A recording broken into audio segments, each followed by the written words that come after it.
최민혁, 윤소영 부부는 6년째 용인 수지구 죽전동의 한 전세 아파트에서 살고 있었습니다. 유치원생 아들을 키우며 맞벌이로 바쁜 나날을 보냈어요. 안정된 직장이 있었지만 내 집 마련은 늘 꿈만 같은 소리였죠. 2015년 전세로 입주할 때만 해도 2, 3년 안에 집을 사자고 다짐했지만 번번이 망설여졌습니다. 당시에는 집값이 안 오를 것 같았죠. 하지만 어느 순간부터 용인의 집값은 매년 상승했습니다. 특히 2020년 부동산 시장은 그야말로 광풍이었죠. 수지구는 물론 기흥구, 처인구까지 매달 수천만 원씩 가격이 뛰었습니다. 민혁 씨, 우리도 이제 집 사야 하는 거 아니야? 근데 작년보다 2억은 오른 것 같아. 지금도 괜찮을까? 동네 부동산에서 만난 중개사는 단호했어요. 지금 안 사면 평생 전세만 살게 됩니다. 용인은 앞으로도 계속 오를 거예요. 주변에서도 집을 산 이웃들의 이야기가 들려왔어요. 인근에 사는 부부의 지인은 1년 만에 1억을 벌었다고 자랑했고, 옆 동네 살던 직장 동료는 구축 아파트를 사서 3개월 만에 5천만 원이 올랐다고 했죠. 전세 만료일이 6개월 앞으로 다가오자 부부의 마음은 점점 더 조급해졌습니다. 2021년 봄 부부는 부동산 앱을 뒤지며 집을 찾기 시작했어요. 수지구의 신축 아파트는 너무 비쌌고 기흥구의 구축은 상태가 마음에 안 들었죠. 그러던 중 전세로 살고 있던 단지의 부동산에 들렀습니다.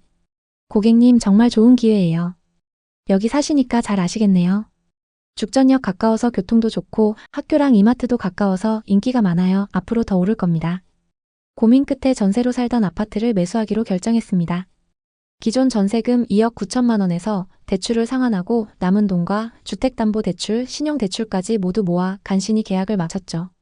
구축 아파트이고 24평으로 넓진 않았지만 매매가 6억 2천만 원으로 계약 당시 일대에서 가장 저렴했습니다. 가격과 입지 등 여러 가지를 고려했을 때 최고의 선택이었죠. 계약서를 쓰는 날 부부는 서로를 보며 미소를 지었습니다. 드디어 우리 집이 생겼어. 전세살이 끝이야. 이제 우리 아들도 안정된 환경에서 자랄 수 있겠지? 2021년 10월 계약한 지 반년이 채 안 됐을 무렵 동일 평형의 매물이 6억 5천만 원에 거래됐습니다. 벌써 3천만 원이나 올랐어. 우리 저축해서 3천만 원 모으려면 1년도 더 걸리는데.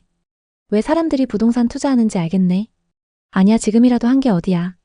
앞으로 계속 투자해서 우리도 건물주 가자. 신고가 소식에 부부는 뛸 듯이 기뻤습니다. 호가 시세는 이미 7억을 넘어 8억까지 나오고 있었죠.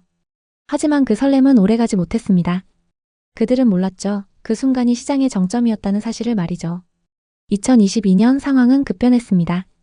한국은행이 기준금리를 올리기 시작하면서 부동산 시장은 빠르게 얼어붙었죠. 용인의 투자 수요는 급감했고 매매가는 1년 만에 수십 %씩 하락했어요. 부부가 계약한 집도 완전히 무너졌습니다. 2023년 같은 단지 비슷한 조건의 매물이 4억 7천만 원에 거래됐다는 소식이 들려왔습니다. 1억 5천만 원의 손실이 현실로 다가왔죠. 게다가 변동금리로 계약했던 담보대출의 이자가 2.1%에서 5.1%로 뛰면서 이자가 폭등했습니다. 매달 원금 빼고 이자만 158만 원이 찍혔습니다. 아이한테 들어가는 비용을 빼면 생활이 정말 빠듯했습니다. 어떻게 순식간에 이렇게 될 수가 있지? 소영 씨는 매일 밤 부동산 앱을 뒤지며 시세를 확인했지만 호가는 점점 더 내려갔습니다. 민혁 씨는 말했죠. 우리가 너무 조급했나 봐. 근데 이제 와서 어쩌겠어. 당시 용인 곳곳에서 하락 소식이 이어졌습니다. 부동산 커뮤니티와 지역 맘카페는 한숨과 불만으로 가득했죠. 부부는 중개사에게 조심스레 물었습니다. 집값이 왜 이럴까요? 저희가 산 가격까지 다시 오르긴 할까요? 금매로 4억 후반, 잘하면 5억 초반 정도까지 떨어졌어요. 근데 지금은 매물이 많네요. 1억이 넘는 손실을 감당해야 하는 상황. 손해보고 팔 수는 없었죠. 부부는 말문이 막혔습니다. 2024년부터 대출 원금 상환이 시작되면서 매달 이자 158만 원에 원금까지 갚아야 했어요. 월 상환액은 부부의 생활을 더 힘들게 했습니다. 돈 나갈 때가 너무 많아. 외식 한 끼 하는 것도 부담되네. 민혁 씨는 주말 부업을 시작하면서 생활 안정을 위해 애썼습니다. 이렇게까지 해서 집을 가져야 했나 싶었죠. 내 집이라는 안전장치가 이렇게 부담으로 다가올 줄 몰랐습니다. 2025년 5월 부부의 아파트의 동일 평형이 거래됐습니다. 거래 금액은 5억 700만 원으로 매수한 가격 대비 1억 1천만 원 이상 빠진 상태예요. 부동산 커뮤니티에선 이제 바닥이다. 수지구는 벌써 반등했다. 이런 얘기가 나오고 있지만 아직 부부의 구축 아파트는 반등의 기미가 안 보이고 있습니다. 부부는 처음엔 내 집 마련이 목표였습니다. 하지만 그 목표가 단기 수익을 위한 투자로 변질되면서 예상치 못한 무게를 짊어지게 됐습니다. 다시 기회가 온다면 조급하지 않을 거야. 내 집은 내 속도에 맞춰 찾아야 하는 거야. 남들 말에 휘둘리지 말고. 민혁 씨 부부의 이야기는 조급함이 얼마나 큰 실수를 부를 수 있는지 보여줍니다. 물론 현재 용인은 수지구, 기흥구, 처인구, 입지에 따라 매우 다른 분위기를 보이고 있습니다. 수지구 역세권 단지를 포함해 일부 신축 아파트들은 과거 최고가를 거의 회복한 곳도 있죠. 하지만 앞서 살펴본 구축 아파트 투자 사례처럼 적게는 몇 천만 원, 크게는 몇 억씩 손해본 사례도 많습니다. 이제 용인의 부동산 시장, 특히 비싸게 거래된 지역들의 현재 상황에 대해 자세히 살펴보겠습니다. 용인하면 어떤 이미지가 떠오르시나요? 2010년대 중반부터 용인 수지구, 기흥구, 처인구 등에서 대규모 신도시와 택지지구 개발이 활발히 진행되었습니다. 죽전, 보정, 마북, 구성 등에서 엄청난 속도로 개발이 진행됐습니다. 하지만 문제는 용인의 수요였습니다. 서울과 비교적 가까운 입지에도 불구하고 당시 용인은 교통 인프라와 생활 편의시설이 부족해 실수요자들에게 큰 매력을 주지 못했습니다. 하지만 2019년부터 상황이 바뀌기 시작했습니다. 부동산 상승장이 본격화되면서 서울 집값이 천정부지로 치솟았고 이에 따라 수도권 내에서 접근성이 좋은 지역으로 수요가 확산되었습니다. 용인은 분당선과 신분당선이라는 교통망을 이미 보유하고 있었고 수지구는 분당과 비슷한 학군과 상권을 형성하며 주목받았습니다. 기흥구는 수원 영통 및 광교와의 접근성 그리고 처인구는 동탄과 평택 방향으로의 확장성을 보이며 점차 매력을 더해갔습니다. 이 시기에는 지금 안 사면 벼락거지가 된다며 영끌로 아파트를 매수하는 사례가 크게 늘었고 갭투자 비율도 역대 최고치를 기록했습니다. 실제로 용인의 분양권과 신축 아파트는 불과 한두 달 사이에 1억, 2억씩 오르는 경우가 많았습니다. 기흥구의 한 아파트는 분양가가 4억대였는데 12억까지 거래되면서 분양가에서 8억 이상 상승하기도 했습니다. 하지만 2022년에 들어 본격적으로 금리를 올리면서 부동산 시장에 적색불이 들어왔습니다. 그 결과 대출에 크게 의존하던 부동산 매수세가 급속도로 식기 시작했습니다. 또 전세가도 같이 하락하면서 갭투자 수요도 같이 줄었습니다. 용인도 예외는 아니었습니다. 한때 10억 넘게 거래되던 아파트가 6억대로 내려오고 매물이 쌓여도 사겠다는 사람이 없었습니다. 반토막에 가까운 하락을 보고 이제 용인은 끝난 것 아니냐는 전망이 흘러나왔고 실제로 고점 매수자 중에는 이자 부담을 이기지 못해 경매를 당하거나 큰 손실을 본 분들도 많았습니다. 엄청난 하락을 겪은 용인. 그렇다면 지금 용인 부동산 시장에 들어가는 건 어떨까요? 지금 용인은 정확히 어떤 상황인지, 가장 많이 하락한 아파트는 어디인지, 또 얼마나 하락했는지 자세히 살펴보겠습니다. 최근 용인 수지에서 가장 많이 하락한 아파트는 성복역 롯데캐슬 골드타운입니다. 최고가 대비 2억 5천만 원 하락했는데요. 신분당선 성복역 초역세권에 위치한 아파트로 84타입 분양가가 5억 3천만 원이었습니다. 그랬던 아파트가 상승장에서 14억 9,500만 원까지 거래되면서 분양가 대비 9억 6천만 원가량 상승했습니다. 현재 시세는 어떨까요? 용인 부동산은 반도체 산업단지 개발과 광역철도 개통, 그리고 역세권 개발 호재들로 크게 상승했습니다. 호재가 많았기 때문에 투자자들이 몰리면서 서울만큼 가격이 올랐는데요. 하지만 지금은 분위기가 많이 달라졌습니다. 상승기 가격에 비해 30%까지 빠진 곳도 있습니다. 지금이 적정 가격일까요? 많은 분들이 투자했던 용인 부동산. 특히 상승장 막바지에 거래량이 높았는데요.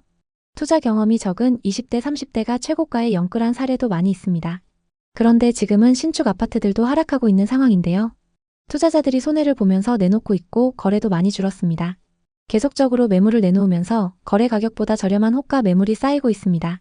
오늘은 용인의 부동산 시장 분위기를 살펴보고 현재 시세가 적당한지 아니면 더 떨어질지 분석해 보겠습니다. 그리고 영상 후반부에는 용인 아파트 중에서 가성비 좋은 급매물을 담아봤습니다. 용인의 아파트를 고민하고 계신다면 오늘 영상 끝까지 시청해주세요. 먼저 최고가에 거래됐던 아파트를 찾아보고 이 아파트의 현재 시세를 확인해 보겠습니다. 고점 대비 얼마나 하락했을까요? 첫 번째 단지는 수지구 성복동에 위치한 버들치마을 성복자이 2차입니다. 이 아파트는 2010년식 783세대, 주차 대수는 세대당 2.2대입니다. 용인 서울고속도로 인근에 위치하고 있어서 서울 출퇴근이 편리합니다. 버들치마을 단지들과 함께 대규모 주거타운을 형성하고 있고 배정되는 초등학교는 성서초등학교입니다. 2021년 전용 124타입 매물이 최고가 11억 3천만 원에 거래됐습니다.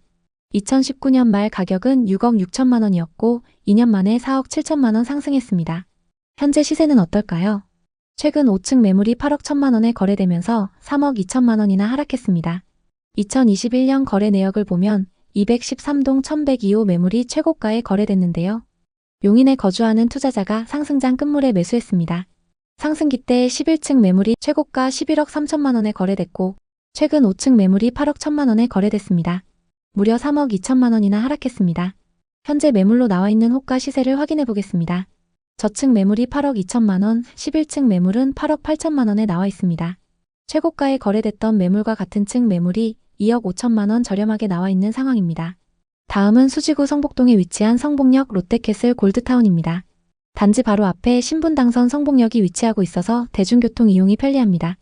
주상복합단지로 롯데몰, 롯데마트를 포함해서 상권이 크게 형성되어 있습니다. 전용 84타입 매물이 21년 최고가 14억 9,500만 원에 거래됐습니다. 84타입 분양가는 5억 3천만 원이었고 상승장일 때 여기서 9억 6천만 원이나 상승했습니다. 현재 시세는 어떨까요? 최근 7층 매물이 12억 5천만 원에 거래되면서 고점 대비 2억 5천만 원 하락했습니다. 2021년 거래 내역을 보면 101동 2,903호 매물이 최고가에 거래됐습니다. 이 아파트 84타입의 최근 시세는 12억에서 12억 7천5백만 원 수준입니다. 현재 호가 시세로 고점 대비 얼마나 빠졌는지 확인해 보겠습니다. 현재 중층 매물이 12억 5천만 원, 고층 매물이 12억 9천만 원부터 나와 있습니다. 고층 매물 기준 최고가 대비 2억가량 저렴하게 나와 있습니다. 다만 거래 이력을 보면 23년 이후 꾸준히 상승 거래가 되고 있는 상황입니다. 이어서 용인의 분양 아파트 시세를 살펴보겠습니다. 현재 수지구에는 거래 가능한 아파트 분양권 매물이 없고 처인구에는 거래 가능한 분양권 매물이 많은 상황입니다. 청약 당시 경쟁률 5대1을 넘었던 처인구의 아파트를 살펴보겠습니다. 힐스테이트 몬테로이입니다. 이 아파트는 84타입 평균 분양가 4억 4,300만 원대로 분양을 했는데요. 현재 시세는 어떨까요? 3개 단지로 들어선 이 아파트는 30평대로 구성되어 있습니다. 84타입의 평균 분양가가 4억 4천만 원 선이었습니다. 현재 분양권 매물 대부분에 마피가 붙어서 분양가보다 저렴하게 나와 있습니다. 마피가 최대 5천만 원대까지 붙어 있는데요.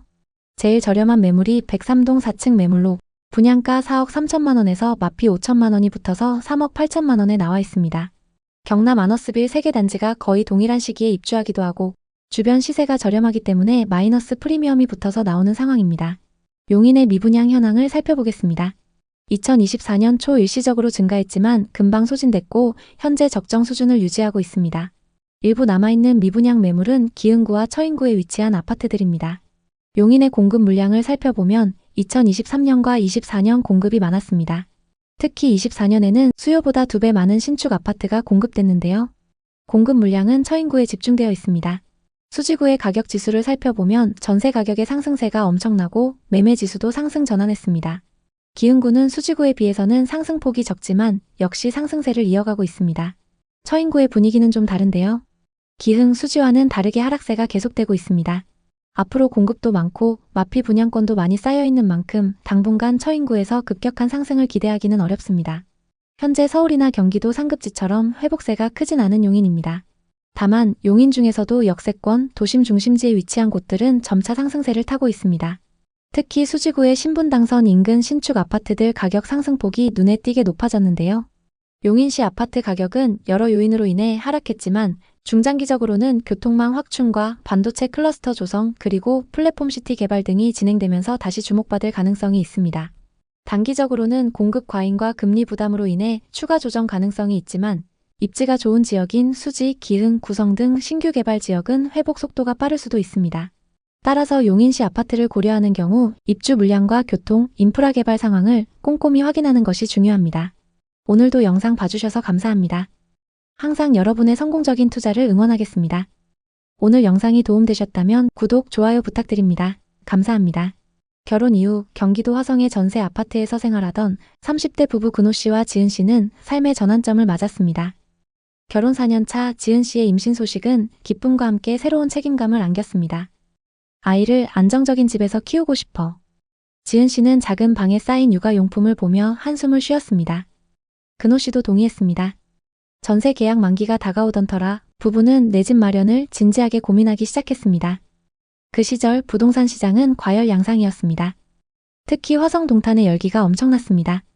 유튜브 채널과 블로그는 지금 집을 안 사면 평생 기회가 없다는 경고로 가득했습니다. 동탄 이신도시는 부부의 눈에 완벽한 입지로 보였습니다.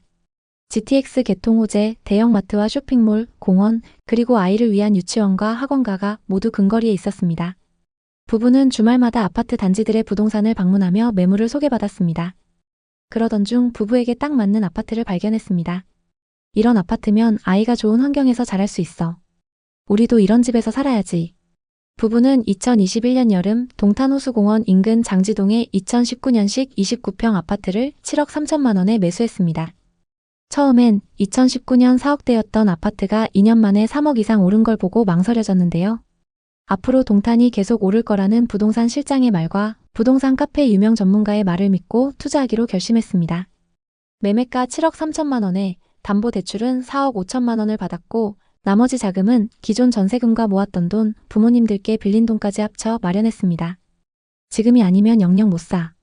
근호 씨는 계약서에 사인하며 확신했습니다. 동탄은 계속 오를 거야. 호재가 많잖아.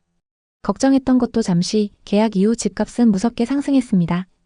호가는 하루가 다르게 치솟았고 매물은 점차 줄어갔습니다. 이사하고 2달쯤 지나서 아파트 단지가 떠들썩해졌습니다. 29평이 최고가 8억 2천만 원을 찍었기 때문인데요. 8억대 거래 소식이 들린 이후 동일 평형의 호가 시세는 9억 이상까지 올라갔습니다. 여보, 벌써 1억이나 올랐어. 진짜 대박이야. 우리 계약하길 너무 잘했다.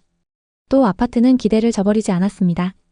구축에 살던 부부는 지은 지 2년밖에 안 된 아파트에 입주해서 너무 행복했습니다. 햇빛이 쏟아지는 넓은 창문, 단지 내 커뮤니티와 놀이터, 그리고 이웃들과의 따뜻한 인사. 부부는 아기방을 꾸미며 미소 지었습니다. 여기서 우리 아기가 자라면 얼마나 행복할까? 집은 단순한 공간이 아니었습니다. 가족의 안정과 미래를 약속하는 보금자리가 됐죠. 부부는 주말마다 동탄의 호수공원으로 산책을 나갔습니다. 공원 옆 카페에서 커피를 마시며 근호 씨는 말했습니다. 이제 우리도 제대로 된 삶을 사는 것 같아. 이 집 덕분에 마음이 든든해. 지은은 배를 쓰다듬으며 웃었습니다. 동탄은 커뮤니티도 활발했습니다. 젊은 부부들이 많았고 맘카페에선 육아 정보와 동네 맛집 추천이 오갔습니다. 근호 씨는 회사 동료들에게 자랑했습니다. 동탄 신축 아파트를 샀는데 벌써 1억이 올랐어요. 그중엔 근호 씨네 집 인근 아파트를 매수한 선배도 있었습니다. 맞아, 동탄은 앞으로 더 오를 거야. 올라가는 집값 보면 배고픔도 사라지는 기분이었습니다. 그렇게 매일 행복한 나날을 보내고 있었죠. 그러나 그 행복은 오래가지 않았습니다. 2022년 미국 연준의 금리 인상 소식이 들려왔고 한국은행도 기준금리를 올리기 시작했습니다. 뉴스에서도 점점 안 좋은 소식이 들려오기 시작했습니다. 부부의 대출 이자는 계약 당시 월 82만 원에서 180만 원으로 치솟았습니다. 월 지출이 100만 원이나 늘어버린 건데요. 지은 씨는 출산 후 육아에 전념하기 위해 직장을 그만뒀습니다. 남편 근호 씨의 월급 420만 원으로는 생활비, 이자, 그리고 육아 비용을 감당하기 벅찼습니다. 이자만 내면 괜찮을 줄 알았어. 근데 이자가 이렇게 계속 오를 줄은. 근호 씨는 불안한 목소리로 말했습니다. 부부는 예산을 짜기 시작했습니다. 외식 대신 집에서 밥을 먹었고 지은 씨는 아이 용품도 중고마켓에서 샀습니다. 근호 씨는 야근을 늘리고 주말 특근도 해봤지만 늘어나는 지출을 따라잡기 역부족이었죠. 지은 씨는 가끔 한숨을 쉬었습니다. 우리가 너무 무리한 거 아니야? 이 집 정말 우리한테 맞는 거지? 근호 씨는 애써 웃으며 달랬습니다. 조금만 버티면 돼. 집값 오르면 다 해결될 거야. 하지만 그의 목소리엔 확신이 없었죠. 2022년 말부터 2023년 초까지 부동산 시장은 급격히 얼어붙었습니다. 동탄 이 신도시도 예외가 아니었죠. 부부가 매수한 아파트는 불과 1년 만에 5억 초반대로 거래되기 시작했습니다. 심지어 최저가 4억 7,500만 원까지 찍혔는데요. 7억 3천만 원에 샀던 아파트가 2억 5천만 원이나 하락했습니다. 그런데도 물량은 넘쳐났고 호가는 계속 아래로 떨어졌습니다. 근호 씨는 밤마다 부동산 앱을 뒤졌습니다. 이게 말이 돼? 1년 반 만에 2억 5천만 원이 빠졌다고? 그는 더 떨어질까봐 무서웠지만 손실을 감당할 여력이 없었습니다. 지금 팔면 대출도 못 갚아. 그냥 버텨야 해. 2023년 동탄의 부동산 중개업소에는 매물이 넘쳐났습니다. 근호 씨는 동탄에서 유명한 부동산에 상담을 받으러 갔습니다. 지금은 매물이 너무 많습니다. 이자가 높으니까 급매물이 나와도 문의가 없어요. 일단은 버티시고 정 힘드시면 전세를 주시는 게 좋겠네요. 중개사의 말은 근호 씨를 더 절망하게 했습니다. 이제 와서 전세를 주고 또 이사 갈 수는 없었죠. 지은 씨는 점점 말이 없어졌습니다. 이 집 때문에 너무 불행해. 매일 이자 걱정, 집값 걱정만 하잖아. 근호 씨는 반박할 말을 찾지 못했습니다. 부부는 적금을 깨고 근호 씨의 연말 보너스도 생활비로 썼습니다. 아이를 위한 장난감 하나 사는 것도 망설여졌죠. 근호 씨는 날마다 고민했습니다. 그는 유튜브에서 동탄 부동산 전망을 찾아봤습니다. 2024년 이후엔 반등할 가능성이 높다는 긍정적인 영상도 있었지만 추가 하락 가능성을 경고하는 영상도 많았습니다. 하지만 손해를 보면서 팔 수 없기 때문에 버티는 데까지 버텨보기로 했죠. 급하게 돈이 필요할 때면 부업으로 번 돈과 부모님께 손을 벌리면서 버티고 있습니다. 2025년 5월 해당 아파트 10층 매물이 6억에 거래됐습니다. 하락장에 비해서 많이 상승했는데요. 하지만 근호 씨 부부는 아직도 팔 수 없는 상황입니다. 1억 3천만 원 손실 중이기 때문이죠. 2024년 중반 이후부터 들려오는 동탄역 인근 아파트들의 반등 소식은 아직 그들에게는 실감이 안 나는데요. 어디는 오르고 어디는 제자리인 이유가 뭘까요? 2020년, 2021년 상승기에 동탄은 서울의 강력한 부동산 규제를 피해 풍선 효과로 급등했습니다. 일자리, GTX, 신도시 인프라 등 뛰어난 장점이 부각되면서 실수요자와 투자자 모두 몰렸죠. 특히 동탄역 주변 가치 인프라가 잘 갖춰진 곳은 매물이 나오는 즉시 거래되면서 끝을 모르고 상승했습니다. 문제는 이 시기에 과도한 대출로 집을 산 분들입니다. 13억에 샀다면 대출을 7억, 8억 정도는 받았을 겁니다. 하지만 지금 10억에도 안 팔린다면 팔더라도 대출 상환을 겨우 할 수 있는 정도인 상황입니다. 반면 하락장에서 샀던 분들은 대출 부담이 훨씬 적거나 높은 금액의 전세를 둘 수 있겠죠. 2020년과 2021년 무렵에는 지금이 아니면 영원히 못 산다며 영끌로 아파트를 매수하는 사례가 크게 늘었습니다. 그 시기에는 오히려 인접한 광교나 위례보다 더 강한 상승률을 보였다는 분석도 있었고 일부 단지는 순식간에 최고가를 갱신했습니다. 하지만 2022년 들어 미국이 본격적으로 금리를 올리면서 한국 역시 기준금리를 계속 높일 수밖에 없었습니다. 그 결과 대출에 크게 의존하던 부동산 매수세가 급속도로 식기 시작했습니다. 동탄도 예외는 아니었습니다. 한때 15억, 16억 원에 거래되던 아파트가 10억대로 내려오고 매물이 쌓여도 사겠다는 사람이 없었습니다. 이제 동탄도 끝난 것 아니냐는 비관론이 흘러나왔고 실제로 고점 매수자 중에는 이자 부담을 이기지 못해 경매를 당하거나 큰 손실을 본 분들도 많았습니다. 그렇게 얼어붙었던 시장이 최근 들어 다시 반등 조짐을 보이기 시작했습니다. 정부가 여러 가지 규제를 완화했고 세제 개편과 함께 대출 문턱이 낮아진 영향이 컸습니다. 언론에서는 동탄역 인근 아파트가 다시 신고가를 기록했다는 기사를 내보냈는데 이를 본 사람들은 동탄이 다시 살아난다며 기대감을 보이기 시작했습니다. 특히 동탄역 롯데캐슬 전용 84타입이 16억에 거래되었다는 소식이 전해지면서 많은 사람들이 놀라워했습니다. 그렇다고 모든 단지가 똑같이 오른 건 아닙니다. 일각에서는 특수거래에 불과할 수 있으니 과대 해석은 금물이라고 경고하고 있습니다. 과거에도 인위적으로 높은 가격의 계약을 체결한 뒤 해당 거래를 분양 광고 등에 이용하고 나중에 취소하는 사례가 곳곳에서 드러났기 때문입니다. 동탄에서도 그런 일이 재현될 가능성이 있기 때문에 실제로 계약이 확정되고 잔금까지 이뤄지는지를 지켜봐야 한다는 목소리도 큽니다. 그럼에도 불구하고 시장이 꿈틀대기 시작하면 사람들은 자연스럽게 혹시 더 오르지 않을까 하는 기대를 품습니다. 2030 세대 중에는 규제 풀렸을 때 빨리 사야 한다며 성급하게 움직이는 분들도 계시다고 합니다. 이들을 두고 한 부동산 전문가는 이미 2021년에 영끌로 샀다가 2022년 금리 인상으로 크게 당했던 분들이 많았는데 불과 2, 3년 만에 비슷한 움직임이 반복되는 것 같아 조마조마하다고 말했습니다. 대출 이자 부담이 여전히 큰 상황에 무리하게 집을 사면 또다시 문제가 생길 수 있다는 지적입니다. 광교와 비교해보면 상황은 더 복잡해집니다. 광교 중흥 S클래스 같은 대장 아파트가 호수를 끼고 초고가를 찍었지만 지금은 상가 공실이 많아 실제 경기는 죽어 있는데 집값만 비싸다는 비판을 받고 있습니다. 아무리 지역이 좋아 보여도 대출을 과도하게 받아 집을 매수한 이들이 결국 이자를 갚느라 소비를 줄이게 되면 상권이 활성화되기 어렵다는 논리입니다. 동탄도 많은 가구가 대출을 끼고 매수한 것으로 알려져 있어 이런 악순환이 재현될 가능성을 배제할 수 없습니다. 그렇다고 동탄이 그냥 거품이 잔뜩 낀 지역이라고만 치부하기에는 GTX 계통과 반도체 산업이라는 대형 호재가 실제로 존재합니다. 동탄 주민들 중에는 호재가 크니까 2, 3년 뒤면 수도권 남부 대장으로 자리 잡을 거라고 자신 있게 말하는 분들도 많습니다. 또한 도심 설계가 체계적이고 주변 상업시설이 꾸준히 들어서는 중이라 살기 좋은 신도시라는 평가도 있습니다. 결국 동탄에서 벌어지는 상승과 하락을 한마디로 정리하기는 어렵습니다. 분명한 것은 폭등 뒤에는 폭락 그리고 다시 불안한 반등이라는 흐름이 2, 3년 사이에 보여졌다는 점입니다. 한번 급등했다고 해서 영원히 오르는 게 아니고 한번 폭락했다고 해서 회복이 불가능한 것도 아닙니다. 결국 금리, 정책, 지역 인프라, 심리 등이 복합적으로 맞물려 시장을 움직입니다. 현재 동탄 부동산 시장이 다시 주목받게 된 이유는 정부의 규제 완화와 세제 개편이 큰 몫을 했습니다.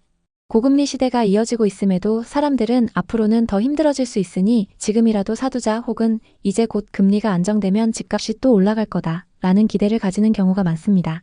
그러나 다른 한편에서는 금리가 안정된다는 보장이 없고 대내외 경제 상황이 좋지 않으니 이럴 때 영끌로 들어갔다가 지난번처럼 낭패를 볼 수 있다는 우려도 제기됩니다.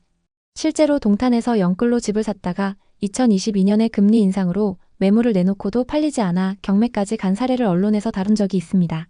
그분들은 1, 2억씩 손실을 감수하고서라도 이자 부담을 줄이기 위해 어쩔 수 없이 처분했다고 합니다. 그러니 조금만 상황이 달라지면 유사한 사례가 또 생길 가능성이 있습니다.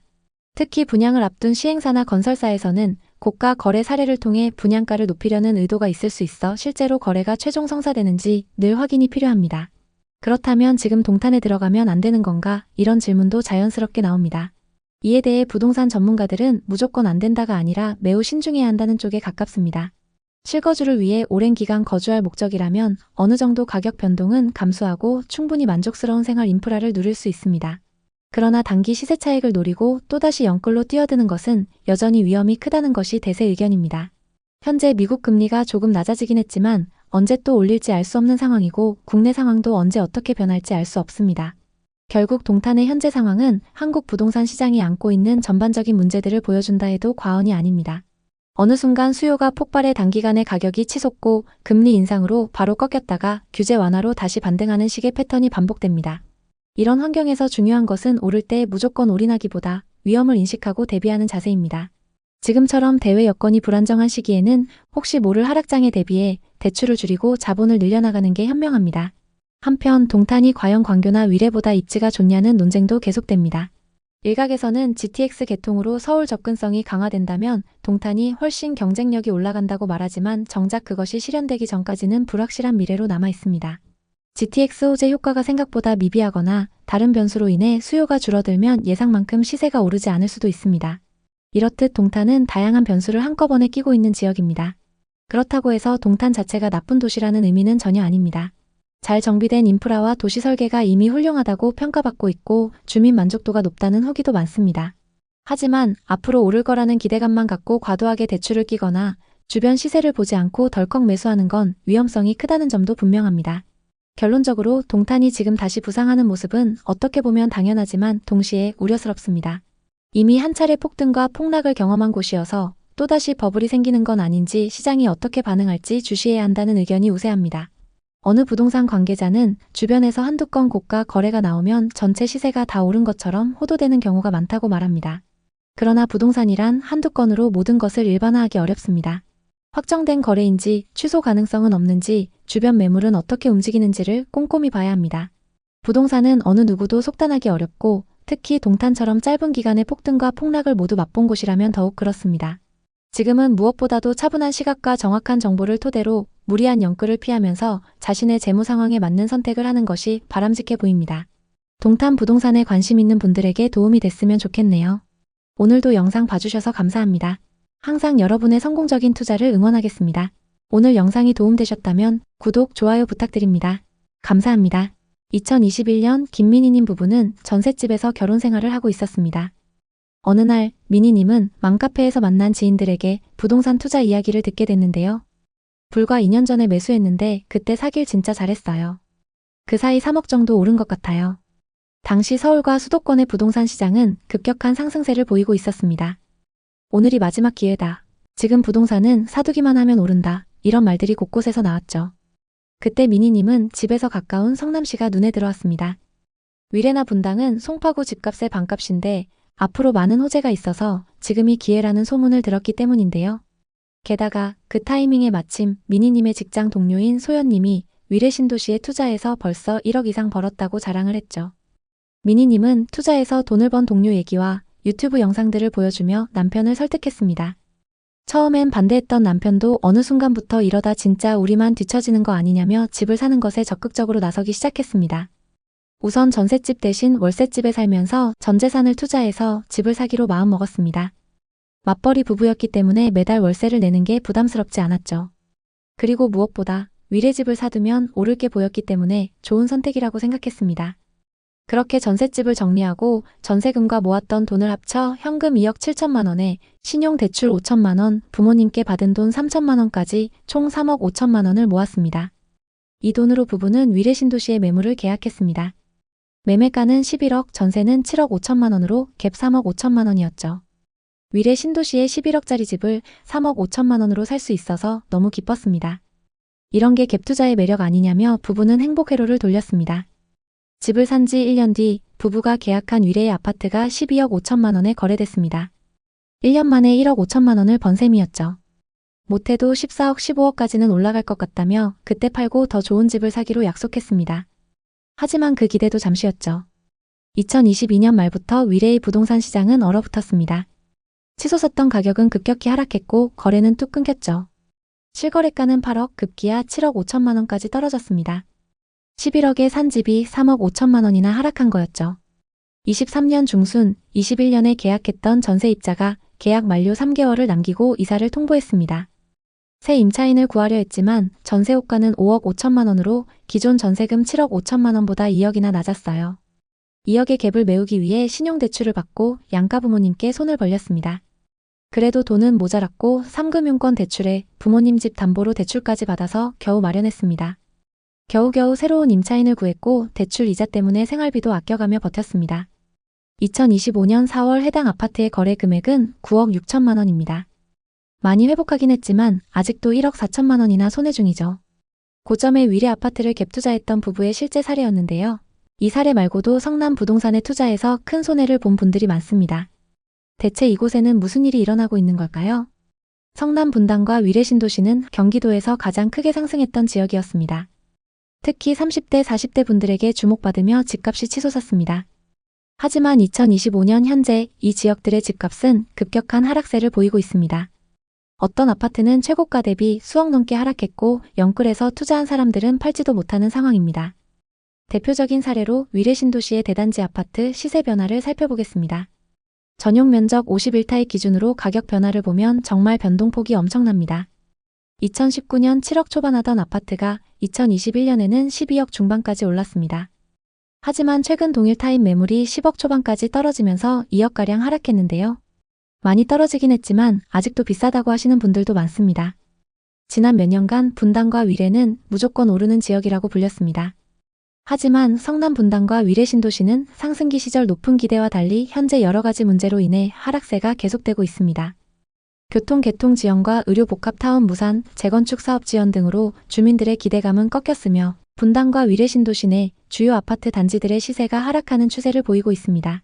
예를 들어 성남시 수정구 창곡동에 위치한 위례 호반 서밋 에비뉴 아파트는 21년 7월 16억 2천만 원에 거래되었으나 22년 말에 4억 7천만 원 하락하여 11억 5,500만 원에 거래되었습니다. 또 다른 단지인 위례자이 아파트의 경우 21년 4월 18억 6천만 원에 거래되었으나 23년 5월 15억 6,500만 원에 거래되면서 3억 하락했습니다. 최근 이 아파트들은 일부 상승하긴 했지만 최고가에 비해서는 많이 하락한 상황입니다. 위례 신도시는 강남과의 근접성을 바탕으로 설계된 도시로 서울 송파구 장지동, 성남시 수정구, 하남시 하감동 세 지역에 걸쳐 형성되어 있습니다. 위례 지역은 교통 편의성, 생활 인프라 등 뛰어난 입지를 자랑하며 초기에는 큰 기대를 모았습니다. 하지만 주요 호재들의 지연과 무산으로 하락세를 면치 못하고 있습니다. 위례와 더불어 성남시 분당은 일기 신도시 재건축 호재로 엄청난 상승세를 기록했습니다. 많은 사람들이 재건축 사업을 기대하며 투자했지만 사업비 증가로 사업이 진행되지 않으면서 가격은 점점 하락하고 있는 상황입니다. 성남 분당과 위례 신도시는 투자 가치가 있지만 아직은 신중한 접근이 필요합니다. 이제 이 지역의 부동산 시장, 특히 비싸게 거래된 곳들의 현재 상황에 대해 자세히 살펴보겠습니다. 성남시 분당의 아파트부터 살펴보겠습니다. 성남시 분당구 구미동에 위치한 무지개 5단지 청구입니다. 이 아파트는 1995년식 932세대의 구축 대단지 아파트입니다. 상승장에서 재건축, 리모델링 호재로 크게 상승했던 무지개 마을인데요. 최근 분당금 이슈로 말이 많습니다. 입지는 수인 분당선 오리역과 탄천 산책로가 가깝습니다. 그리고 단지 바로 앞에 초등학교가 위치하고 있습니다. 전용 85타입 매물이 21년 최고가 12억 4,500만 원에 거래됐습니다. 85타입의 2019년 말 가격은 7억 4,500만 원이고 상승장일 때 2년 만에 5억이나 상승했습니다. 이 아파트의 현재 시세는 어떨까요? 최근 16층 매물이 9억 5,300만 원에 거래되면서 고점 대비 2억 9천만 원 하락했는데요. 2021년 최고가에 계약된 매물은 무지개마을 513동 1003호입니다. 이 아파트에 전세로 거주하시던 분들이 상승장 끝물에 매수했는데요. 12억 4,500만 원에 거래된 매물과 최근 9억 5,300만 원에 거래된 매물은 같은 타입 매물입니다. 그리고 최근 거래된 매물이 19층으로 층수도 더 높습니다. 현재 505동 6층과 13층 매물이 10억 2천만 원부터 나와 있습니다. 같은 중층 매물 기준 2억 2천만 원 하락한 상황입니다. 위례 신도시 아파트를 보겠습니다. 수정구 창곡동에 위치한 레미안 이편한 세상입니다. 위례 신도시 인프라와 철도 개통 호재로 엄청난 상승을 기록했습니다. 단지 앞으로 8호선 남위례역과 역세권 상권이 위치하고 있고 위례 수변공원 접근성도 좋습니다. 전용 84타입 매물이 21년 최고가 16억 3천만 원에 거래됐습니다. 84타입 분양가는 4억 8천만 원이었고 상승장일 때 여기서 11억 5천만 원 상승했습니다. 현재 시세는 어떨까요? 최근 10층 매물이 13억 4,500만 원에 거래되면서 고점 대비 2억 9천만 원이나 하락했는데요. 이 정도로 많이 하락했을까요? 최고가에 계약된 매물은 위례 레미안 이편한 세상 5614동 1005호입니다. 소유자 현황을 보면 용인에 거주하시는 분이 상승장 끝물에 매수한 걸 볼 수 있습니다. 상승기 때 10층 매물이 최고가 16억 3천만 원에 거래됐고 같은 10층 매물이 최근 13억 4,500만 원에 거래되면서 최고가 대비 2억 9천만 원 하락했습니다. 상승장 이후 금액 변화를 살펴보면 최고가 16억 3천만 원까지 거래됐고 하락장이었던 23년 1월 11억 4천만 원까지 하락했습니다. 이후 2년간 2억가량 회복한 상황인데요. 최고가 대비 많이 하락했지만 가격 회복세가 빠른 위례 아파트입니다.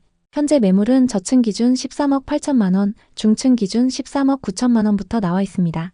다음은 성남시 수정구 신흥동에 위치한 산성역 포레스티아를 보겠습니다. 이 아파트는 2020년식 4089세대 최고 28층의 신축 대단지 아파트입니다. 재건축 사업으로 재탄생한 이 아파트는 입주 시기와 상승장이 맞물리면서 엄청난 상승을 기록했는데요. 신축 단지의 규모가 크고 8호선 산성역도 가까워서 전세와 월세 수요가 높습니다. 전용 74타입 매물이 21년 최고가 13억 3천만 원에 거래됐습니다. 74타입의 분양가는 5억 4천만 원이고 상승장일 때 분양가에서 8억가량 상승했습니다. 이 아파트의 현재 시세는 어떨까요? 최근 14층 매물이 11억 4,500만 원에 거래되면서 고점 대비 1억 9천만 원 하락했는데요.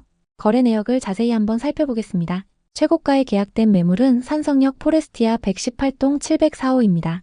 74타입 기준 매매가 13억 3천만 원으로 이 아파트에서 가장 최고가에 거래됐습니다. 서울에 거주하시는 60대 부부가 상승장 끝물에 매수했는데요. 13억 3천만 원에 거래됐던 매물과 최근 11억 4,500만 원에 거래된 매물은 같은 타입 매물입니다.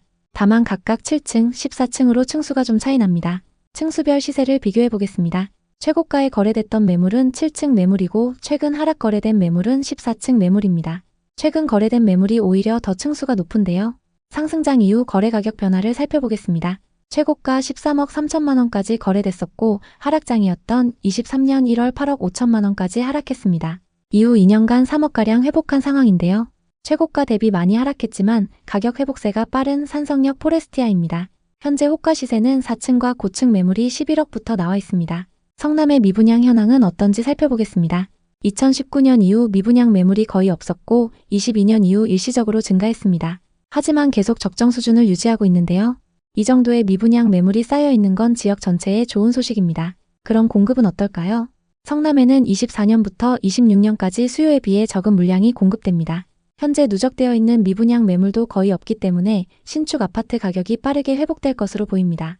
다만 27년에 수요에 비해 많은 물량이 공급될 예정입니다. 입주 물량은 수정구에 집중되어 있는데요. 앞서 살펴본 산성역 포레스티아 건너편에 3,400세대가 넘는 산성역 해리스톤 입주가 예정되어 있습니다. 입주 시점에 주변 전세 가격 흐름을 지켜보시는 게 좋습니다. 전세와 매매 가격 지수는 전세 가격 상승률이 눈에 띄게 높습니다. 매매 지수도 하락 이후 상승세를 보이고 있지만 전세 지수가 더 크게 상승하면서 전세와 매매 가격 격차가 많이 줄어든 상태입니다. 다만 성남시 중원구의 경우 매매 가격이 아직 크게 상승하지는 못하고 있습니다. 그리고 거래도 수정구와 분당구에 비해 저조한 상황입니다. 당분간은 전세 가격이 받쳐주면서 거래가 활발한 수정구와 분당구의 신축 아파트 위주로 보시면 좋을 것 같습니다. 성남 부동산은 호재가 많고 서울 못지않은 입지로 많은 투자자들이 몰렸던 지역입니다. 특히 분당 재건축과 위례 신도시 그리고 산성역 인근의 신축 아파트들이 많이 주목받았습니다. 그만큼 지역 거주자들 뿐만 아니라 외지인 투자자들도 많이 투자했던 곳인데요. 성남 분당과 위례 신도시는 여전히 투자 가치가 있지만 아직은 신중한 접근이 필요합니다.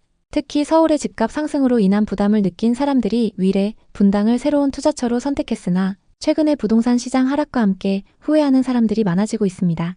일부 주민들은 서울은 집값이 계속 오르고 있는데 위례와 분당은 오르긴커녕 떨어진다며 실망감을 표출하고 있는데요. 가격이 오르지 않으면서 투자자들의 관심을 잃었고 거래량이 낮아지고 있습니다. 결국 성남 부동산 시장은 개발 지연, 사업 무산 등 여러 요인으로 인해 어려움을 겪고 있으며 이를 해결하기 위해서는 개발 사업 진행과 원만한 재건축 사업 추진이 필요한 상황입니다. 성남 부동산에 관심 있는 분들에게 도움이 됐으면 좋겠네요. 오늘도 영상 봐주셔서 감사합니다. 항상 여러분의 성공적인 투자를 응원하겠습니다. 오늘 영상이 도움되셨다면 구독, 좋아요 부탁드립니다. 감사합니다. 시흥 정왕동의 낡은 아파트 30평 전셋집. 박현수 씨네 부부는 이곳에서 12년을 살았습니다. 아이는 이제 초등학교 졸업을 앞두고 있었죠. 매달 들어오는 수입은 넉넉하지 않았지만 맞벌이로 아등바등 살아가며 꿈을 키웠습니다. 그 꿈은 바로 내 집 마련. 전세금도 계속 오르고 우리도 집을 사야 하지 않을까 싶어. 아내 윤희 씨의 말에 현수 씨도 고개를 끄덕였습니다.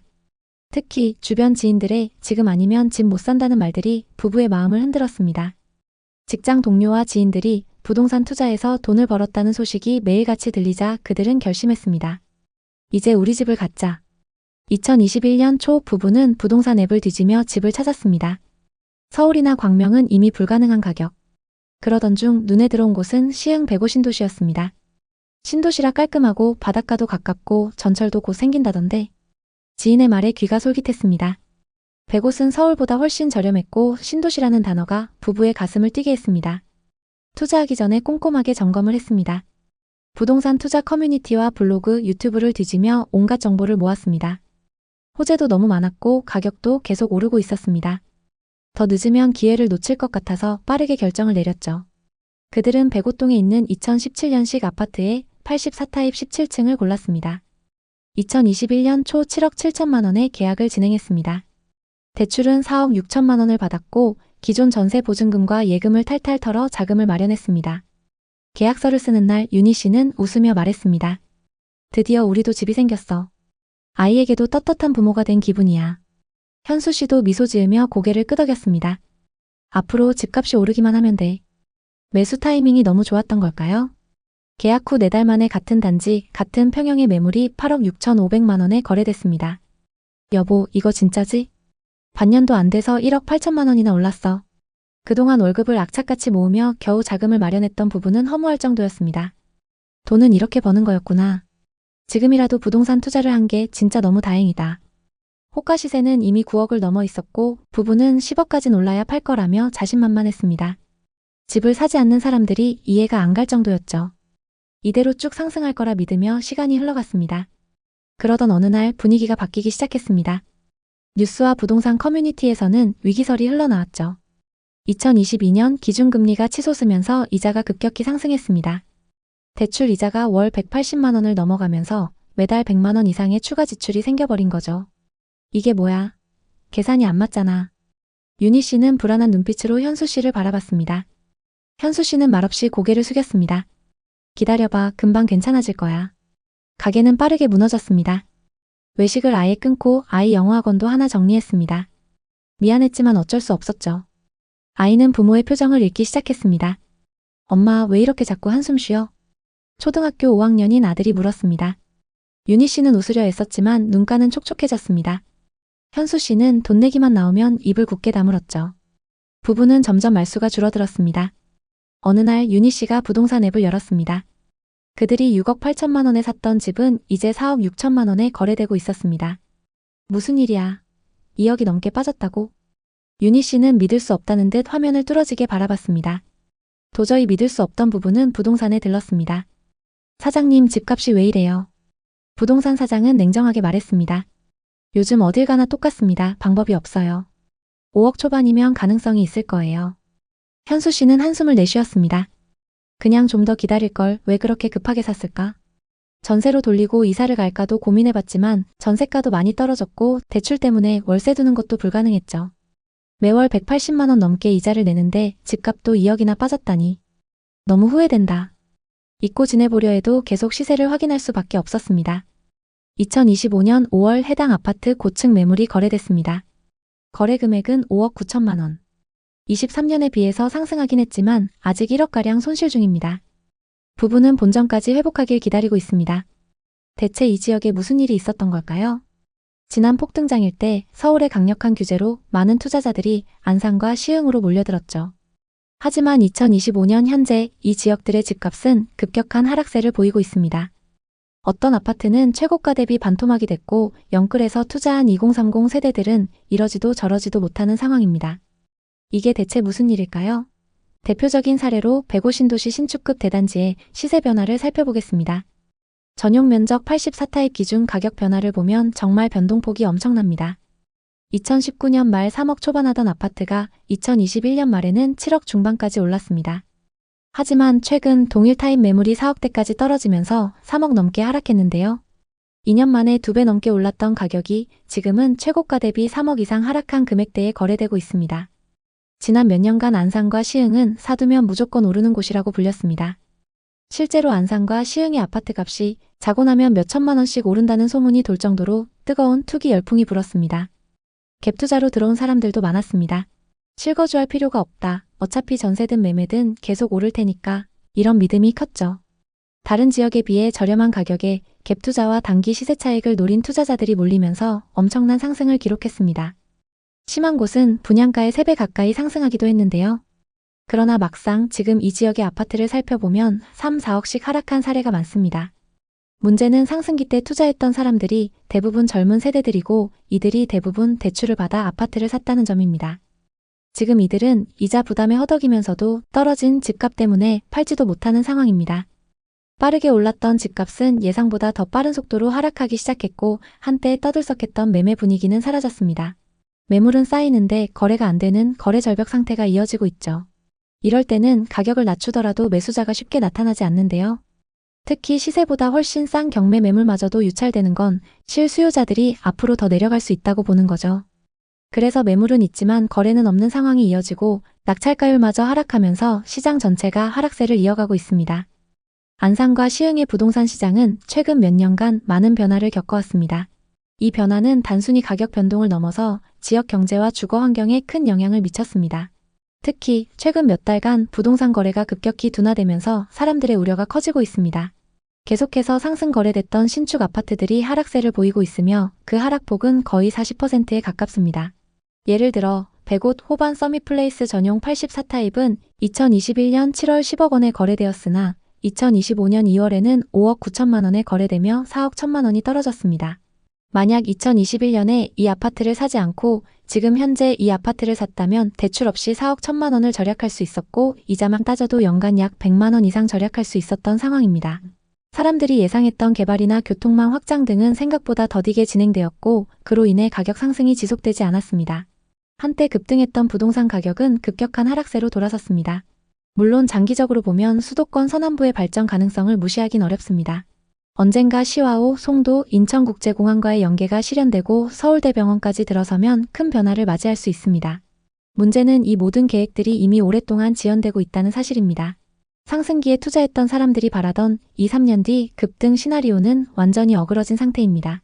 되려 최소 5년 이상은 기다려야 한다는 의견과 개발이 구체화돼도 금리나 경기 상황이 어떻게 바뀔지 모른다는 식의 부정적인 의견이 많이 나오고 있습니다. 안산과 시흥 부동산은 미래 가치가 있지만 아직은 신중한 접근이 필요합니다. 이제 이 지역의 부동산 시장, 특히 비싸게 거래된 곳들의 현재 상황에 대해 자세히 살펴보겠습니다. 안산부터 보겠습니다. 안산시 단원구 선부동에 위치한 이편한 세상 선부입니다. 이 아파트는 1차와 2차로 되어 있고 2018년식 414세대 최고 29층입니다. 서해선 선부역 인근에 위치하고 있는데요. 선부역은 신안산선 개통 호재로 주목받고 있습니다. 역세권 중심 상권도 가깝고 공원을 품고 있어서 생활 인프라가 좋습니다. 전용 84타입 매물이 2021년 최고가 7억 9,500만 원에 거래됐습니다. 84타입의 분양가는 3억 7천만 원이고 상승장일 때 분양가에서 4억 2천만 원 상승했습니다. 현재 시세는 어떨까요? 거래 내역을 자세히 한번 살펴보겠습니다. 최근 6층 매물이 5억 5,700만 원에 거래되면서 2억 4천만 원이나 하락했는데요. 정말 이 정도로 하락한 걸까요? 최고가에 거래된 매물은 이편한 세상 선부 202동 2101호입니다. 84타입 기준 매매가 7억 9,500만 원으로 이 아파트에서 가장 최고가에 거래됐습니다. 40대 부부가 공동 명의로 상승장 끝물에 투자했는데요. 현재는 실거주하고 계시네요. 9,500만 원에 거래됐던 매물과 최근 5억 5,700만 원에 거래된 매물은 같은 타입 매물입니다. 다만 각각 6층, 21층으로 층수가 꽤 많이 차이 나는데요. 현재 201동 84타입 고층 매물이 6억 500만 원부터 나와 있습니다. 현재 호가 시세가 최고가보다 2억 정도 저렴하게 나와 있습니다. 실거주 목적으로 매수하긴 했지만 고점 대비 많이 하락해서 회복하려면 시간이 꽤 걸릴 것 같습니다. 다음은 시흥 105신도시 중흥 S클래스입니다. 2019년식 1208세대로 신축 단지인 만큼 전세 월세 수요가 높은데요. 단지 바로 앞에 정황 IC가 위치해서 서울 수도권 전역으로 이동이 편리합니다. 단지 앞으로 인천 앞바다와 월곡포구 그리고 길 건너에 신세계 아울렛이 위치하고 있습니다. 전용 84타입 매물이 2021년 최고가 8억 7,500만 원에 거래됐습니다. 84타입 분양가는 3억 1천만 원이었습니다. 상승장일 때 여기서 5억 6천만 원가량 상승했는데 현재 시세는 어떨까요? 거래 내역을 자세히 한번 살펴보겠습니다. 최근 17층 매물이 5억 3천만 원에 거래되면서 고점 대비 3억 5천만 원이나 하락했는데요. 이 정도로 많이 하락했을까요? 2021년 소유권 이전된 이력이 있습니다. 시흥 105 중흥 S클래스 111동 1302호입니다. 84타입 기준 매매가 8억 7,500만 원으로 이 아파트에서 가장 최고가에 거래됐습니다. 소유자 현황을 보면 실거주 목적으로 매수한 걸 볼 수 있습니다. 상승기 때 13층 매물이 최고가 8억 7,500만 원에 거래됐습니다. 그리고 최근 17층 매물이 5억 3천만 원에 거래되면서 3억 5천만 원 하락했습니다. 층수와 타입을 자세히 살펴보겠습니다. 8억 7,500만 원에 거래됐던 매물은 이 아파트의 84 B타입 매물입니다. 그리고 최근 5억 3천만 원에 거래된 매물은 84 A타입 매물입니다. 타입별로 금액 차이가 꽤 나기 때문에 직접 비교하기에는 조금 무리가 있습니다. 84 A타입 하위 평균가는 4억 6,500만 원, 일반 평균가는 5억 2천만 원입니다. 그리고 84 B타입 하위 평균가는 5억 4,250만 원, 일반 평균가는 6억입니다. B타입이 1억가량 비싼 걸 볼 수 있습니다. 현재 호가 시세로 고점 대비 얼마나 빠졌는지 확인해 보겠습니다. 최고가에 거래됐던 84 B타입 호가 시세를 보면 중층 매물이 5억 5천만 원부터 나와 있습니다. 최고가 대비 3억 2천만 원 이상 낮게 매물로 나와 있는 상황입니다. 고점 대비 너무 하락해서 당분간 매도는 어려울 것 같습니다. 부동산은 떨어지는 날도 있고 오르는 날도 있습니다. 문제는 어떤 지역에 얼마나 대출을 끼고 샀느냐죠. 고점에 대출을 많이 껴서 산 사람들은 지금 한숨을 쉬고 있지만 반대로 이제야 매수 타이밍을 노리는 사람들은 좀 더 바닥이 나올지 지켜보자며 침착하게 기회를 엿보고 있습니다. 중요한 점은 높이 오르는 곳은 그만큼 내려갈 여지도 크다는 시장의 법칙을 잊지 않아야 한다는 것입니다. 안산과 시흥은 앞으로도 많은 변화가 예상되지만 그 기대감이 현실화되기 전에는 한동안 조정기를 겪게 될 가능성이 큽니다. 만약 이곳에 이미 거주하고 계시다면 생활 인프라를 최대한 활용하며 생활하시는 게 낫고 투자 목적으로 접근을 고려하는 분이라면 아직 불확실성이 크다는 점을 염두에 두고 꼼꼼히 체크하시길 바랍니다. 어느 시점엔 수익 기회가 될 수도 있으나 그때가 지금이라고 단언하기는 어렵습니다. 결론적으로 갭투자 열풍이 휩쓸고 간 자리엔 공실과 미분양 그리고 하락한 매물들만 남을 수 있다는 사실을 안산과 시흥 부동산이 잘 보여주고 있습니다. 한번 충격을 받으면 회복에 오랜 시간이 걸리고 개발 악재가 겹치면 악순환에 빠질 수 있습니다. 부동산 투자의 가장 큰 교훈은 상승이 큰 곳일수록 거품도 빨리 꺼질 수 있다는 점 아닐까요? 안산과 시흥 부동산에 관심 있는 분들에게 도움이 됐으면 좋겠네요. 오늘도 영상 봐주셔서 감사합니다. 항상 여러분의 성공적인 투자를 응원하겠습니다. 오늘 영상이 도움되셨다면 구독, 좋아요 부탁드립니다. 감사합니다. 지난 몇 년간 제주도의 오션뷰 타운하우스들은 많은 사람들의 투자 심리를 자극했습니다. 특히 서울 수도권 외지인들이 많이 관심을 가졌는데요. 최민수, 이지연 부부도 이런 분위기에 휩싸였어요. 서울에서 전세로 살던 이 부부는 친하게 지내는 부부 동반 모임에서 이런 얘기를 들었습니다. 희철이네가 산 제주도 집이 벌써 1억 넘게 올랐대. 애월 쪽이라던 것 같은데 대박이야. 친구 부부가 제주도 부동산으로 돈을 벌었다는 말에 부부는 자극을 받았죠. 그날 저녁 집으로 돌아와서 둘은 투자 계획을 세웠습니다. 그래도 제주도가 아직 저렴하니까 지금이라도 사두자. 아직 안 늦었어. 부부는 모았던 돈과 부모님께 빌린 돈, 신용대출을 합쳐 제주도의 오션뷰 타운하우스를 분양받았습니다. 매매 가격은 7억이었는데요. 그중 중도금 대출이 4억 2천만 원이었고 완공 시점에 맞춰서 임차인을 구할 거라서 크게 상관없어 보였습니다. 분양 사무실에서는 계약서에 서명하는 날 이렇게 말했죠. 계약 잘하시는 거예요. 2년 안에 9억, 10억은 갈 겁니다. 요즘은 임차인 구하기도 쉬워요. 부부는 이 말을 듣고 기대에 가득 찼습니다. 부동산 커뮤니티에서도 제주도는 곧 서울 아파트처럼 오른다는 글이 올라왔고 댓글엔 요즘은 돈 많은 중국인들한테 비싸게 팔 수 있다 이런 말도 있었습니다. 하지만 점점 예상치 못한 방향으로 흘러갔습니다. 2022년 이후 금리 인상으로 이자가 2배 넘게 오르면서 중도금 대출 이자만 월 175만 원으로 뛰었어요. 원래 처음 계약했을 때는 70만 원 정도밖에 안 나갔는데 갑자기 100만 원 이상의 추가 지출이 생긴 거죠. 갑작스럽게 늘어난 이자의 부분은 당황했습니다. 하지만 제주도 타운하우스 인근 부동산들을 찾아가 봐도 분위기는 좋았습니다. 고객님, 어차피 오션뷰 타운하우스는 오를 거고 요즘 집 알아보러 다니는 손님들도 꽤 많아요. 문제는 이후 제주도 부동산 가격이 계속 하락했다는 겁니다. 심지어 계약한 곳 바로 옆집이 23년 초 5억 초반에 거래가 됐는데요. 7억에 계약한 부부의 자산은 순식간에 2억가량 줄어들었습니다. 매월 이자만 170만 원씩 나가는데 타운하우스 가격도 2억 가까이 떨어지자 부부는 멘붕 상태가 됐습니다.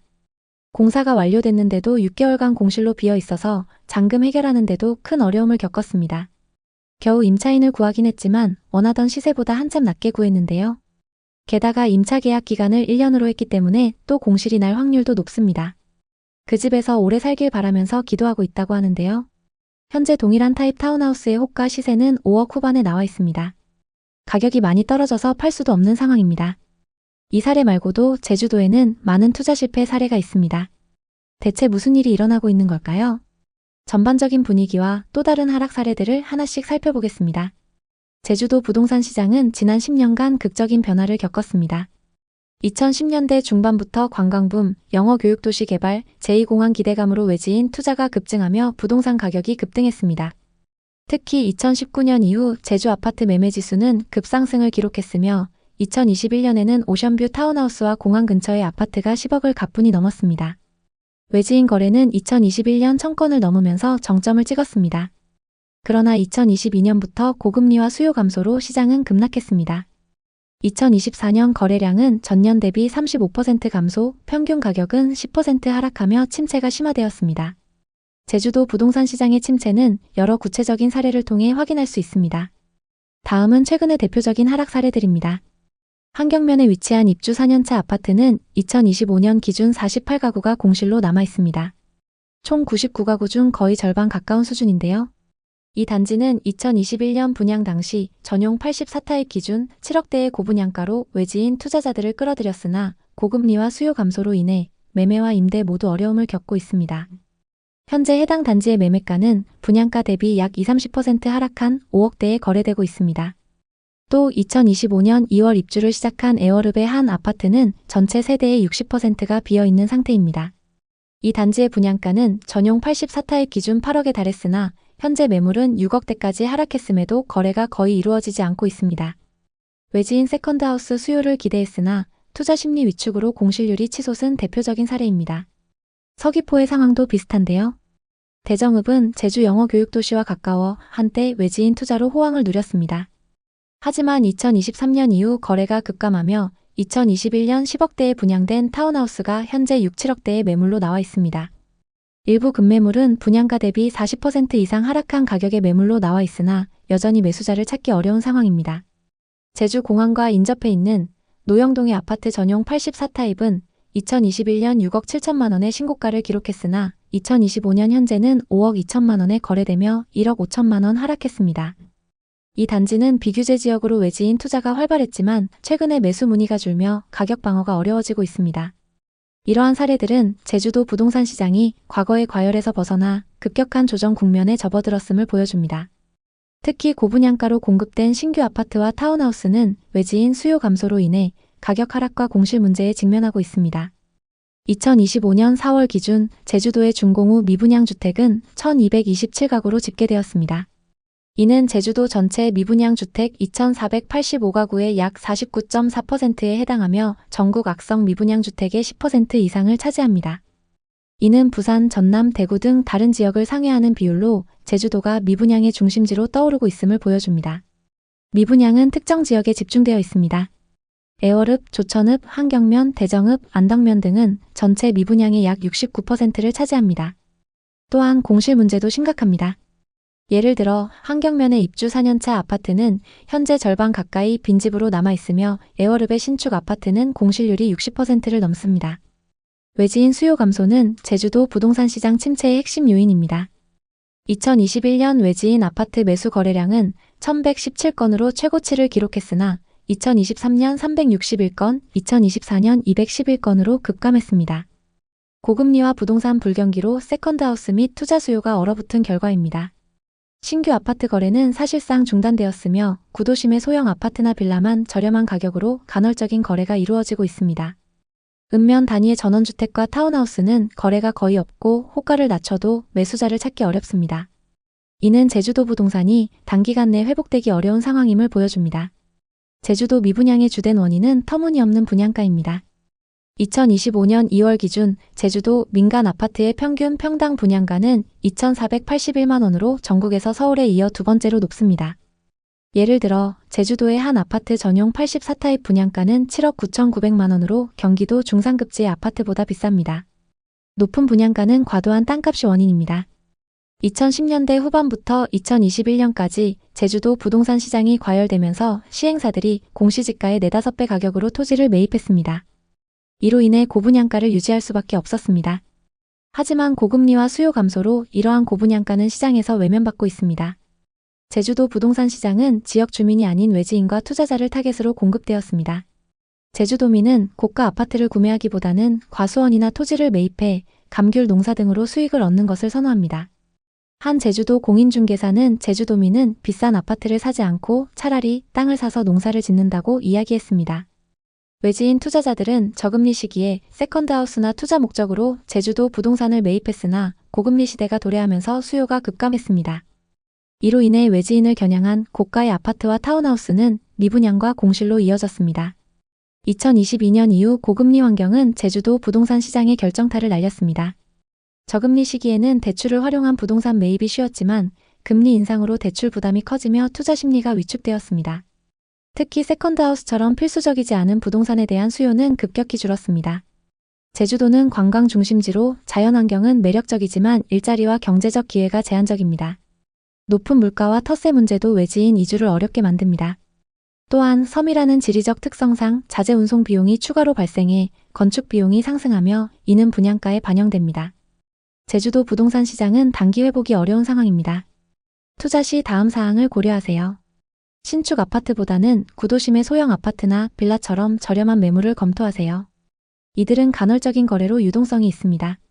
또 단기 수익을 기대하기 어렵기 때문에 최소 5년 이상의 투자 기간을 설정하고 임대 수익을 목표로 하세요. 한 지역이나 유형에 집중 투자하지 말고 포트폴리오를 다각화하세요. 제주도 부동산 시장은 고금리와 수요 감소로 당분간 침체가 지속될 가능성이 높습니다.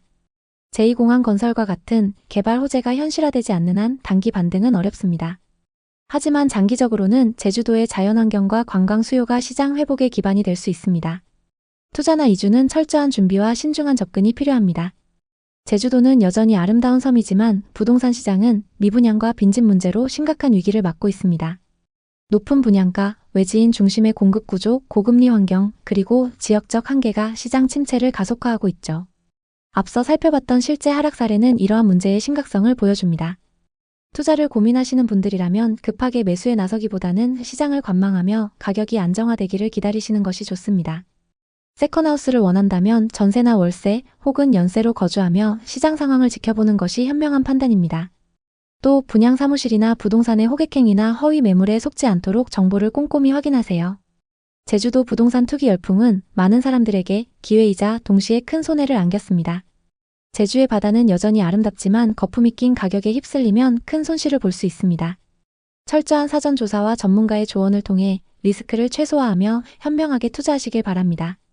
제주도 부동산에 관심 있는 분들에게 도움이 됐으면 좋겠네요. 오늘도 영상 봐주셔서 감사합니다. 항상 여러분의 성공적인 투자를 응원하겠습니다. 오늘 영상이 도움되셨다면 구독, 좋아요 부탁드립니다. 감사합니다. 47세 강재훈님은 서울의 오피스텔에 혼자 사는 IT 회사 직장인이었습니다.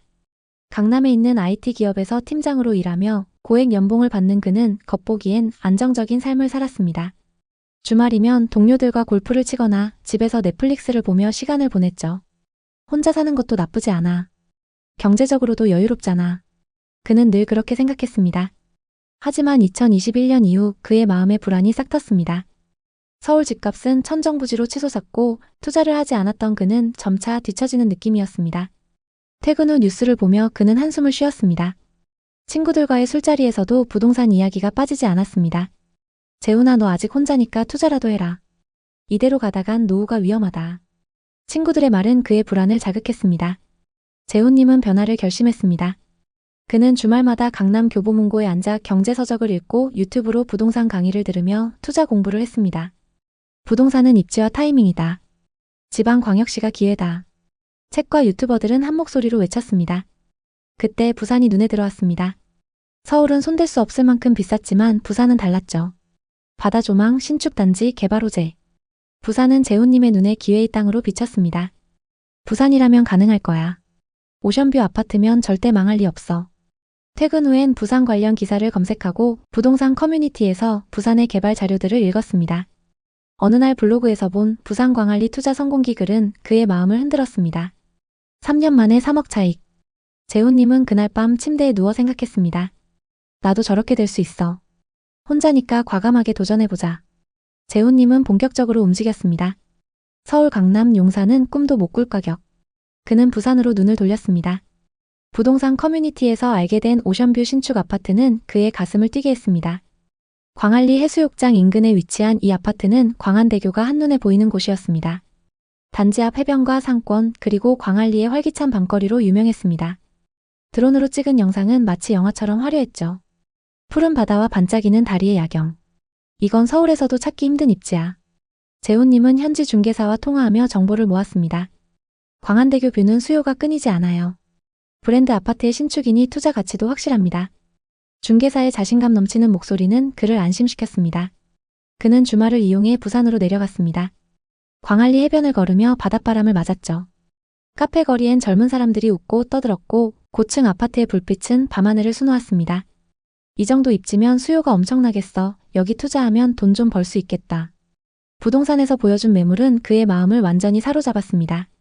84타입의 광안대교 조망이 가능한 매물이었죠. 가격은 9억 8천만 원. 마침 전세 5억에 세팅되어 있어서 전세 끼고 사시면 됩니다. 재훈님은 망설였습니다. 현금 4억 8천만 원이라니. 내 전 재산을 걸어야 해. 하지만 중개사는 단호했습니다. 이런 매물은 금방 나가요. 지금 안 잡으면 후회합니다. 재훈님은 혼자 사는 터라 가족과 상의할 필요는 없었습니다. 대신 그는 며칠 밤을 고민하며 자금 계획과 수익을 계산했습니다. 서울 오피스텔하고 주식을 정리하고 신용대출 받으면 가능하겠어. 결국 그는 계약서를 썼습니다. 전세 보증금 5억, 실투자금 4억 8천만 원. 계약서를 쓰는 순간 그의 손은 떨렸습니다. 부산 오션뷰 아파트라면 자산 가치가 있어. 그는 홀로 집에 돌아와 위스키 한 잔을 마시며 미소 지었습니다. 이제 내 인생도 바뀔 거야. 계약 타이밍이 좋았던 걸까요? 계약하자마자 단지 내 동일 평형의 호가 시세가 11억까지 올라갔습니다. 재훈님은 매일 부동산 앱을 열어 시세를 확인했습니다. 얼마까지 오르면 팔까? 그는 벌써 차익을 계산하며 상상했습니다. 판돈으로 부산에 더 큰 집을 사거나 서울 쪽으로 갈아탈 수도 있어. 혼자 사는 삶에 새로운 목표가 생긴 느낌이었습니다. 친구들과의 술자리에서도 같이 부동산 투자 얘기를 할 수 있게 됐죠. 재훈이 집 산 곳 벌써 1억 올랐대. 그래, 지금이라도 사길 진짜 잘했다. 주말마다 골프와 위스키 모임을 다니면서 부업으로 부동산 투자를 하고 있다고 자랑도 했습니다. 삶의 질이 달라진 느낌이 들었죠. 하지만 2022년 말 상황이 변했습니다. 미국의 금리 인상이 시작되며 한국의 금리도 급등했습니다. 재훈님은 담보대출을 받지 않았기 때문에 직접적인 타격이 없었죠. 괜찮아, 전세금으로 충분히 커버되니까. 그는 스스로를 다독였습니다. 하지만 더 큰 문제는 전세 수요의 감소였습니다. 전세보다 월세 선호도가 높아졌고 주변의 신축 단지들이 더 저렴한 비용으로 임차인들을 끌어당겼습니다. 2023년 전세 재계약 시점. 기존 5억이었던 보증금이 3억 8천만 원으로 내려갔습니다. 1억 2천만 원의 차액은 재훈님이 현금으로 충당해야 했죠. 그는 현금이 많이 부족했기 때문에 신용대출에 고금리 대출, 지인들과 가족들에게도 손을 벌렸습니다. 이건 일시적인 거야. 부산은 오를 거라고. 그는 희망을 잃지 않으려 했었죠. 하지만 밤마다 부동산 앱을 켜며 시세를 확인하는 그의 표정은 점점 어두워졌습니다. 2024년 말 충격적인 소식이 들려왔습니다. 같은 단지 16층 매물이 6억 3천만 원에 거래됐습니다. 재훈님의 집과 비슷한 층이 무려 3억 5천만 원가량 싼 가격에 팔린 것이죠. 그의 부동산 투자는 이미 큰 손실을 기록하고 있었습니다. 그는 사무실 책상에 앉아 멍하니 생각했습니다. 내가 뭘 잘못한 거지? 입지, 조망, 브랜드 다 완벽했는데. 재훈님은 혼란스러웠습니다. 그는 부동산 커뮤니티에 자신의 사연을 올렸습니다. 광안대교 뷰 아파트 왜 이렇게 떨어지는 건가요? 입지가 이렇게 좋은데요. 그러나 돌아온 답변은 차가웠습니다. 지금은 입지가 중요한 게 아니에요. 거래가 안 되는 게 문제죠. 오션뷰는 지금 같은 시장에선 큰 메리트가 아니에요. 커뮤니티의 말은 뼈아팠지만 현실이었습니다. 부산의 신축 아파트는 계속 쏟아졌고 2016년식 아파트는 더 이상 프리미엄 단지가 아니었습니다. 재훈님은 깨달았습니다. 책과 유튜브에서 배운 입지로는 시장의 하락 앞에선 무용지물이었죠. 그는 혼자 사는 집에서 밤늦게까지 부동산 기사를 읽었습니다. 내가 너무 성급했나? 그는 후회로 가득 찼죠. 친구들과의 술자리에서도 그는 말이 없었습니다. 재훈아 요즘 왜 그래? 친구들의 질문에 그는 씁쓸하게 웃으며 말했죠. 그냥 투자한 게 좀 잘못됐어. 공부를 열심히 했는데 시장은 내가 아는 대로 움직이지 않더라고. 상승 거래를 기대하고 있었지만 2025년 4월 20층 매물이 5억 9천만 원에 거래됐습니다. 지금은 그냥 버티는 중이에요. 그는 회사에서 여전히 성실하게 일하고 있습니다. 하지만 퇴근 후엔 늘 부동산 시세를 확인하며 한숨을 쉬고 있죠. 그의 자산은 마이너스로 가득해졌고 꿈꿨던 부동산 투자자의 모습은 사라졌습니다. 재훈님의 사례는 무리한 갭 투자와 성급한 결정의 위험성을 보여주는 대표적인 사례입니다. 이 사례 말고도 부산광역시에는 많은 투자 실패 사례가 있습니다. 부산에 대체 무슨 일이 일어나고 있는 걸까요? 전반적인 분위기와 또 다른 하락 사례들을 하나씩 살펴보겠습니다. 2025년 부산 부동산 시장은 신축 아파트 미분양과 구축 아파트 가격 하락이 겹쳐 좀처럼 상승 전환이 안 되고 있습니다. 특히 마린시티와 해운대 같은 고급 주거지의 프리미엄 아파트마저 큰 폭으로 하락하고 있습니다. 부산에서 가장 좋다고 평가받는 LCT와 두산 이브더 제니스는 최근 1, 2년 사이 최대 5억 이상 하락했습니다. 예를 들어 LCT의 경우 고점 대비 40% 가까이 가격이 떨어지며 매물이 쌓이고 있습니다. 이는 부산 부동산 시장의 수요와 투자 심리 위축을 보여줍니다. 2025년 6월 기준 부산의 미분양 아파트는 4,565가구로 전월 대비 증가했습니다. 특히 완공 후 미분양은 2,261가구로 2달 연속 2,000가구를 넘었습니다. 예를 들어 강서구 에코 델타시티의 아테라는 분양가 상한제에도 불구하고 0.36대 1의 저조한 청약 경쟁률을 기록했습니다. 부산의 아파트 착공 물량은 10년 만에 최저 수준으로 떨어졌습니다. 하지만 현재 수요가 더 부족해서 가격 하락 압력이 더 강하게 작용하고 있습니다. 이처럼 인구 감소, 수요 위축, 미분양 증가로 인해 부산 아파트 시장은 하락세를 이어가고 있습니다. 부산은 2021년과 2022년 초부터 상승세를 타며 많은 사람들의 관심을 끌었습니다. 부산의 부동산 시장은 최근 몇 년간 많은 변화를 겪어왔습니다. 이 변화는 단순히 가격 변동을 넘어서 부산 지역 경제와 주거 환경에 대한 깊은 영향을 미쳤습니다. 특히 최근 몇 달간 부동산 거래가 급격히 둔화되면서 많은 사람들의 우려가 커지고 있습니다. 계속해서 상승 거래됐던 신축 오션뷰 아파트들이 하락세를 보이고 있으며 경매에서의 낙찰가율도 낮은 수준을 유지하고 있습니다. 재건축이 예정된 아파트들의 분담금이 높아지고 있어 투자자들에게 부담을 주고 있습니다. 또한 부산은 일자리 부족과 청년층의 유출 등 경제적 문제로 인해 부동산 시장이 더욱 침체될 가능성이 큽니다. 부산의 매물은 많지만 거래가 이루어지지 않는 상황은 부동산 시장이 쉽게 회복되지 않을 거라는 걸 말해주고 있습니다.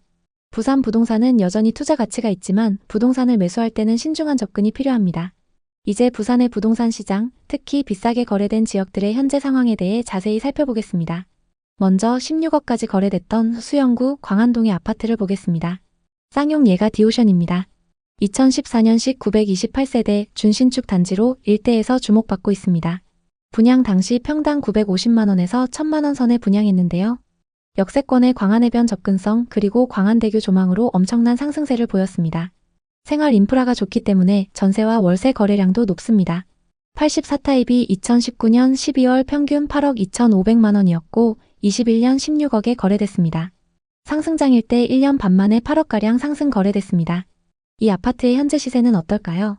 최근 21층 매물이 9억 5,500만원에 거래되면서 고점 대비 6억 이상 하락했습니다. 정말 이 정도로 많이 하락했을까요? 2021년 계약된 매물은 103동 4203호 매물입니다. 매매가 16억에 거래됐는데요. 40대 부부가 실거주 목적으로 상승장에 매수했습니다. 상승기 때 42층 매물이 16억에 거래됐고 최근 21층 매물이 9억 5,500만 원에 거래되면서 6억 하락했습니다. 이 두 매물은 층수와 타입 그리고 조망이 많이 차이 나는데요. 최고가에 거래됐던 매물은 초고층의 광안대교 조망으로 이 아파트의 로얄 매물입니다. 동일 조건의 현재 시세를 보면 103동 39층 매물이 12억, 고층 매물은 12억 4천만 원에 나와 있습니다. 같은 동의 광안대교 조망 그리고 고층 매물인데도 고점 대비 4억 하락해 있는 상황입니다. 다음은 최고가 16억까지 거래됐던 동래구의 아파트를 보겠습니다. 동래구 온천동에 위치한 동래 럭키입니다. 이 아파트는 1983년식 1536세대의 재건축 단지입니다. 1호선 4호선 동래역 역세권에 롯데백화점과 마트가 가깝습니다. 대지 지분이 크기 때문에 상승장에서 많이 주목받았습니다. 부산의 많은 재건축 단지 중에서도 해안가 대장은 삼익비치, 내륙 대장은 동래 럭키라고 불리고 있습니다. 132타입이 2019년 12월 평균 8억 3천만 원이었고 20년 10월 최고가 16억에 거래됐습니다. 짧은 기간 동안 8억가량 상승했습니다. 이 아파트의 현재 시세는 어떨까요? 최근 7층 매물이 10억 5천만 원에 거래되면서 고점 대비 5억 5천만 원 하락했는데요. 공사비 이슈로 재건축 사업 분위기가 좋지 않기 때문에 하락세가 계속되고 있습니다. 2020년 거래된 매물은 20동 1107호입니다. 매매가 16억에 거래됐는데요.